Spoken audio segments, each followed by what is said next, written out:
नमो अरिहन्ताणं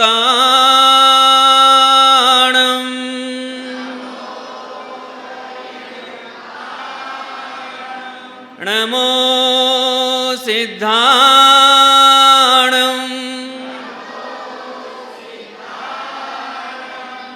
नमो आयर्याणं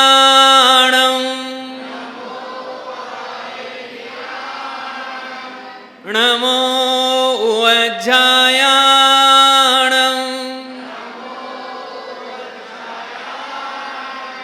नमो लोये सव्वसाहूणं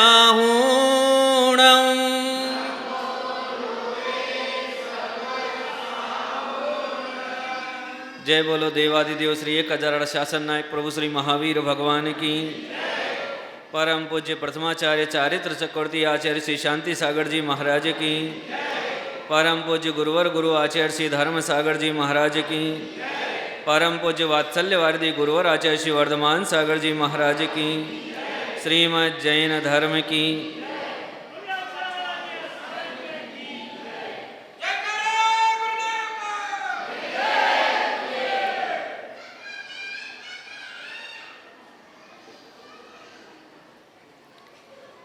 कल बात अधूरी रह गई थी। कहाँ रह गई थी याद नहीं आ रही, आप लोग जरा बता देंगे।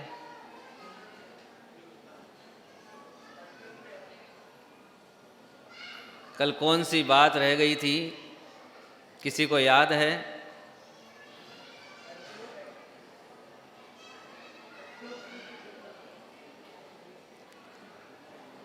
किसी को याद नहीं? हाँ,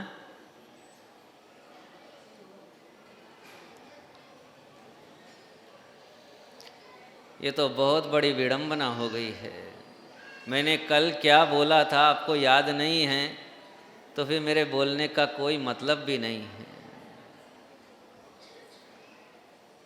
अरे आप 100 रुपये का टिकट कटवा करके और 3 घंटे की फिल्म देखने जाते हैं और उसको 300 साल तक याद रखते हैं। और जो पुण्याश्रव का तीव्र कारण है जिससे ये आपकी मनुष्य पर्याय सार्वभौम सुख में बदल सकती है, वो आपको याद नहीं है।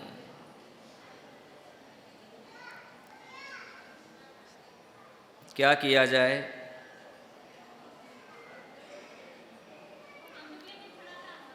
जी कि नहीं महाराज जी, ये बात है ना भाई। और ये जवान लोग तो ऐसे हो जाते हैं जैसे कोई 100 साल के बूढ़े हो गए हैं। इनको तो तुरंत बोलना चाहिए, इधर ही जवान नहीं है, इधर भी तो जवान है। तो प्रतिज्ञा कर ली कि इस रास्ते से जो भी आएगा उसे मेरी गोली खानी पड़ेगी। बिना मेरी गोली खाए इस बंदूक से निकली हुई गोली उसके दिमाग में जाएगी। इसको बिना खाए कोई भी व्यक्ति इस रास्ते से पार नहीं हो सकता। एक मूंछ वाला रास्ते पर डटा हुआ है। यही थी ना कल बात। मूंछ वाले ने सोच रखा है, पिछले 1 वर्ष से वो उस दिन की तपस्या कर रहा है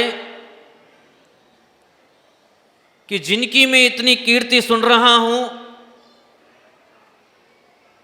कि ये ऐसे हैं, ये ऐसे हैं, ये ऐसे हैं, सुयोग से वो इसी रास्ते पर आ रहे हैं। पिछले 1 वर्ष से उसने वो रास्ता बंद कर रखा है। यदि कोई उस रास्ते के पार भी गया तो वो अपने प्राण नहीं बचा सका। आज फिर वही रास्ते पर ये स्वर्ण मुद्रा चल पड़ी है। और उस रास्ते के नुक्कड़ पर जब ये गुरुदेव पहुंचे तो ग्राम के 3 व्यक्ति आए, आकर के निवेदन करते हैं, महाराज जी इस रास्ते से मत जाइए, महाराज जी इस रास्ते से मत जाइए। बहुत सारे लोग इस रास्ते पर गए लेकिन लौट नहीं पाए। आप मत जाइए, आप हम लोगों के प्राण हैं, हम आपको खोना नहीं चाहते, हमारी अर्जी सुनिए। 3 लोगों के 300 लोग हो गए और सब लोगों ने महाराज को घेर करके खड़े हो गए, हम आपको इस रास्ते पर नहीं जाने देंगे। क्योंकि सबको मालूम था कि इस रास्ते में वो मूंछ वाला है, वहां से निकली हुई गोली किसी के प्राण हरती ही है, कोई बाकी नहीं बचा। और यदि ये गुरुदेव उस रास्ते से गए तो अनिष्ट होने की पूरी आशंका है। पंकज भैया सुन रहे हो ना, अनिष्ट होने की पूरी आशंका है,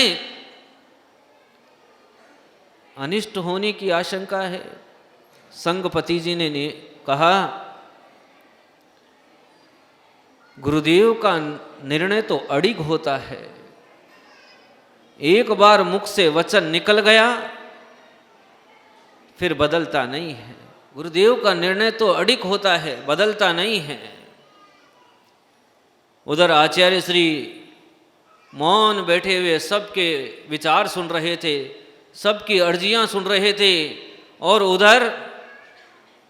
उधर वो मुच्छड़ खड़ा खड़ा सोच रहा था कि आज मैंने वर्षों से सुना है, आज तो मेरी प्यास पूरी हो जाएगी। ये नंगे रहते हैं, कपड़े नहीं पहनते हैं, बस्ती में आते हैं, नहीं, ये तो मानव जाति के खिलाफ है, सभ्यता के विपरीत है, ये तो संस्कृति को बदलना चाहते हैं। ऐसे कुसंस्कारित साधु हमारे नगर में नहीं, हमारे नगर में ऐसे कुसंस्कारित साधु आ जाएं, मेरा तो नगर ही बदल जाएगा। ये महिलाएं उन्हें कैसे देखेगी, ये पुरुष उनके साथ कैसे चलेंगे, और ये गांव के लोग चलते हैं, नहीं मेरा गांव खराब हो जाएगा। उसको नहीं मालूम कि यथाजात मुद्रा भगवान महावीर की मुद्रा है, क्योंकि पिछले कई सौ सालों से दर्शन नहीं हुए।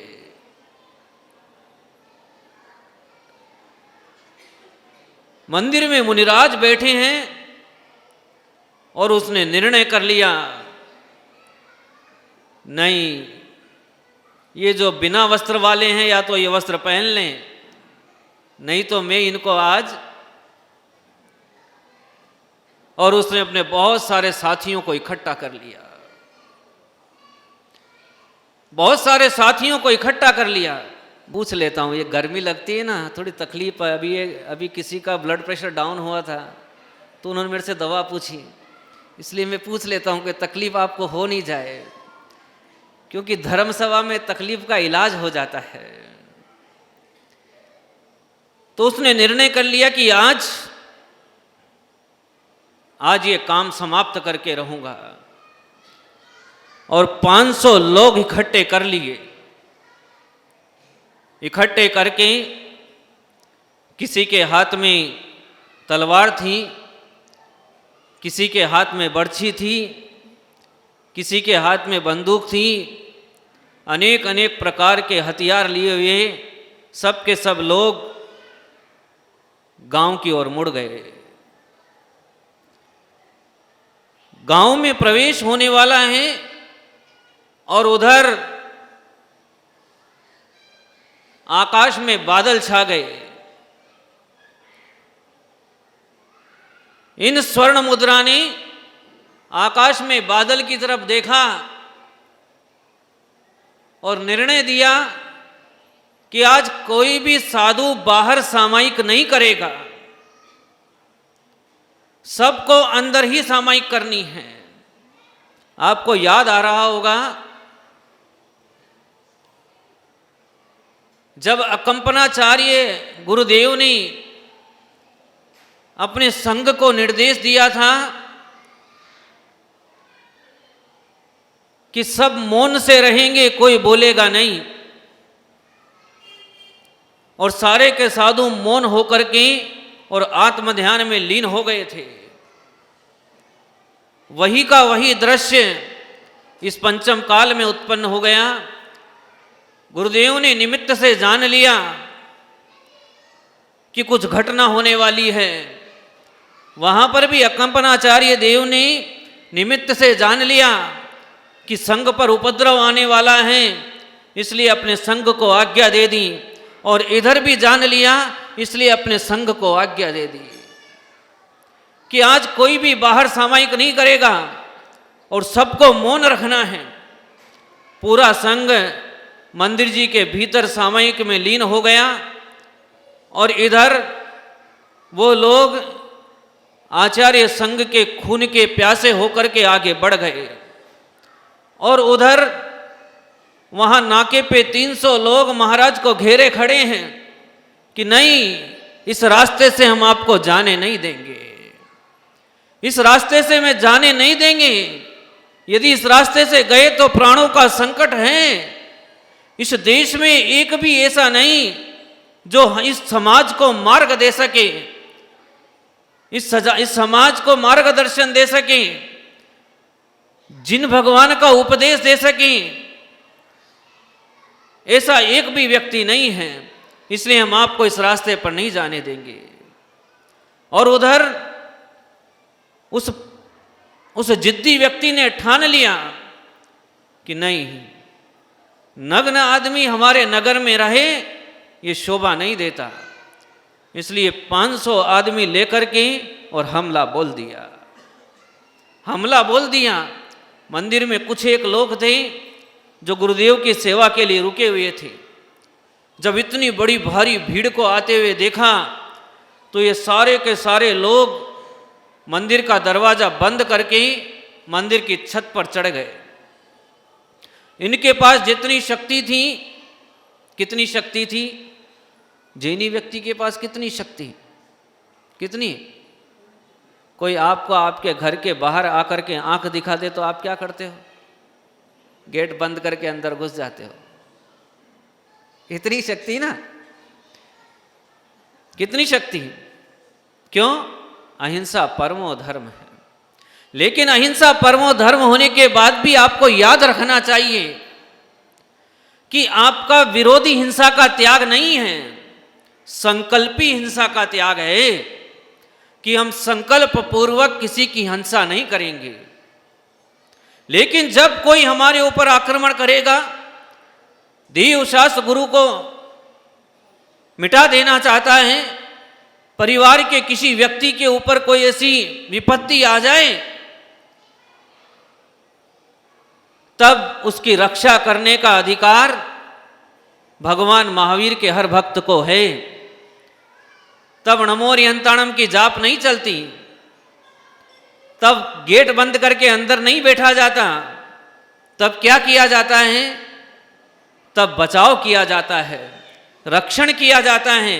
और उस रक्षण में यदि कोई हताहत भी हो जाए तो संकल्पी हिंसा का दोष नहीं लगता है, क्योंकि आप संकल्प करके उसको मार नहीं रहे हैं। ये बात उस गांव के श्रावकों को मालूम थी, इसलिए बहुत सारे पत्थर उनके पास थे। उस मंदिर से पत्थर के फर्श के पत्थर उखाड़ करके उनके टुकड़े करके और ऊपर खड़े हो गए।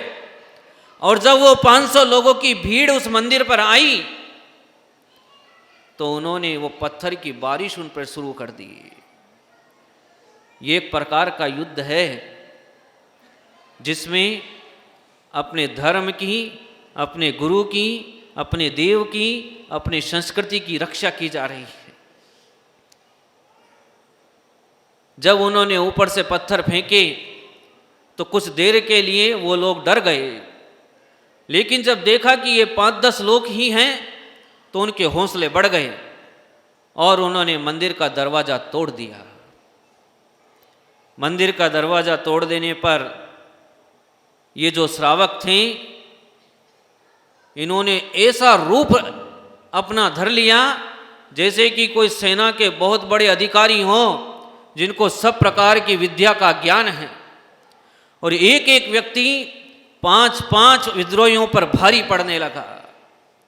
कितने ही जैन श्रावकों के हाथ कट गए, अंगूठे कट गए, बड़े बड़े घाव हो गए, लेकिन ये एक भी व्यक्ति गुरुदेव के नज़दीक नहीं पहुंचना चाहिए, इसलिए हिमालय पर्वत के समान आगे आकर डट गए। तब उनको वो गीत याद आ गया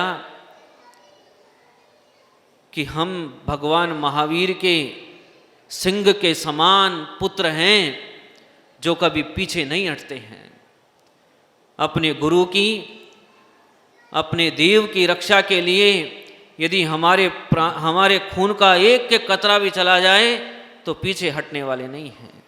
हाथ कटने के बाद भी एक एक हाथ से वो लड़ाई कर रहे थे। इतने में खबर राज दरबार में पहुंच गई, सेना आ गई और लोगों को पकड़ लिया गया। उनका वो सरदार भी गिरफ्त में आ गया और उधर वो 300 लोग महाराज से निवेदन कर रहे हैं कि महाराज जी नहीं, इस रास्ते से नहीं जाना, और महाराज जी कह रहे हैं कि नहीं, हम तो इसी रास्ते से जाएंगे, हमारा संकल्प तो पक्का है। एक बार मुख से वचन निकल गया, ये वचन वापस लौटता नहीं है। आचार्य श्री बताते हैं कि चंद्र सागर जी महाराज जी जो इस धरती पर देवतुल्य थे, उन्होंने वचन दे दिया था कि मैं बड़वानी की प्रतिष्ठा में आऊंगा, और वचन के कारण उस भरी ठंडी में विहार किया। वृद्ध साधु संग में थे, ठंडी लग गई, रास्ते में समाधि भी हो गई, लेकिन मुख से वचन निकल गया था कि मैं प्रतिष्ठा में आऊंगा। इसलिए समाधि करवा करके और रुके नहीं, पीछे ब्रह्मचारियों को छोड़ते गए और आगे स्वयं प्रतिष्ठा में नियत काल नियत समय पर पहुंच गए। ये वचन के पक्के होते हैं। ऐसे ही और जो इनके गुरु आचार्य शांति सागर जी महाराज, जब शिष्य ऐसा तो गुरु कैसे होंगे, वो भी वचन के पक्के थे। अब क्या होता है, समय पूर्ण हो गया है, गुरुदेव किधर से जाएंगे और क्या हाल होगा अपन कल सुनेंगे आप लोगों को, लेकिन मुझे बताना पड़ेगा। आज मैंने सबके चेहरे देख लिए हैं, कल तो नहीं देखे थे, आज देख लिए हैं। मैं कल सबको ध्यान रखूंगा किससे मुझे पूछना है, जिसने नहीं बताया फिर मैं भी मौन हो जाऊंगा, है ना। चलो आप आपका मोबाइल दिखा दो कि स्टेटस पे किसने शांति सागर जी लगाए हैं।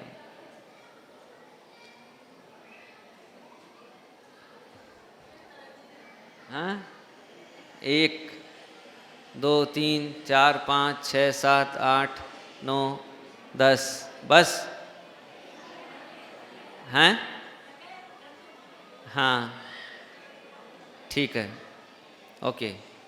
ये युवाओं के पास बीच में मोबाइल नहीं है, आप लोगों के पास में, आप लोग तो 2-2 मोबाइल रखते हैं, महिलाएं तो एक ही रखती है। हाँ, आप सबके लिए मंगल आशीर्वाद। चारित्र चक्रवर्ती आचार्य शांति सागर जी महाराज इस पाठशाला नगरी में पधार रहे हैं, आप सबको उनका मंगल आशीर्वाद मिलना है। इसलिए सब लोग अपन जाते हैं ना, बेवाई जी के जाते हैं तो कैसे जाते हैं, कैसे जाते हैं बेवाई जी के, बढ़िया सूट बूट पहन करके, नए कपड़े पहन करके, डीओ लगा करके ऐसे जाते हैं ना अपन। तो वैसे ही आपको शांति सागर जी महाराज जी के दर्शन करने वैसे ही सज धज के अच्छी ड्रेस में आना है, ताकि आपके ड्रेस के साथ एड्रेस महाराज जी के दिमाग में फिट हो जाए, है ना। तो आचार्य शांति सागर जी महाराज आपके कल्याण में कार्यकारी हो। इन्हीं मंगलमय भावनाओं के साथ आचार्य शांति सागर जी महाराज की।